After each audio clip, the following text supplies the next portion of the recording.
First at 6, a man accused of identity theft makes his appearance before a judge. Richard Health pleaded guilty earlier this year to using someone else's identity to steal thousands of dollars.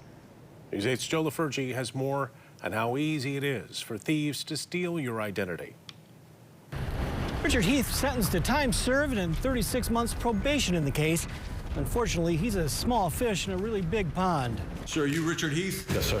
Using a fake Ohio license with his own picture photoshopped onto the ID, Heath walked into the Flagstar Cascade Road branch back on March 22nd and walked out with $7,000 in cash from the victim's account and a cashier's check for $5,000. The next day, he showed up at another Flagstar branch, this one on 28th Street in Kentwood, and tried to cash the cashier's check.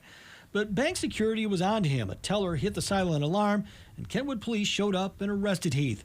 He reached a deal with prosecutors to plead guilty and make restitution. Mr. Heath, is there anything else you'd like to say before the court imposes a sentence? I would like to apologize for what I did. I will pay back 100%. According to identitytheft.org, 33% of Americans will face some kind of identity theft at some point in their lives. That's 3 times higher than in other countries. Experts believe that number could go up this year. It's not clear how Heath got the name for his fake ID, but one thing is clear. Identity theft professionals are constantly changing the rules to stay ahead of victims and police. So you need to stay ahead of their schemes by safeguarding your personal information.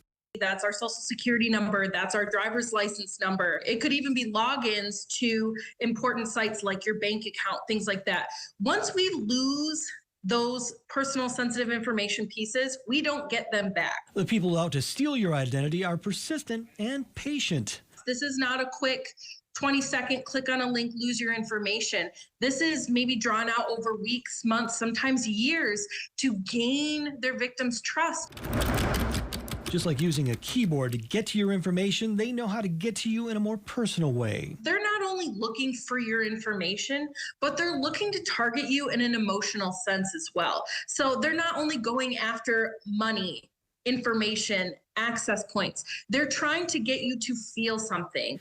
If you think you're a victim of ID theft, the BBB has some tips. Change your username and passwords, contact the companies tied to your accounts, put a freeze on your credit, and contact Social Security and the Secretary of State. Follow with your head, not your heart. Do your homework. The federal government has a one-stop guide for those who believe they've been a victim of identity theft.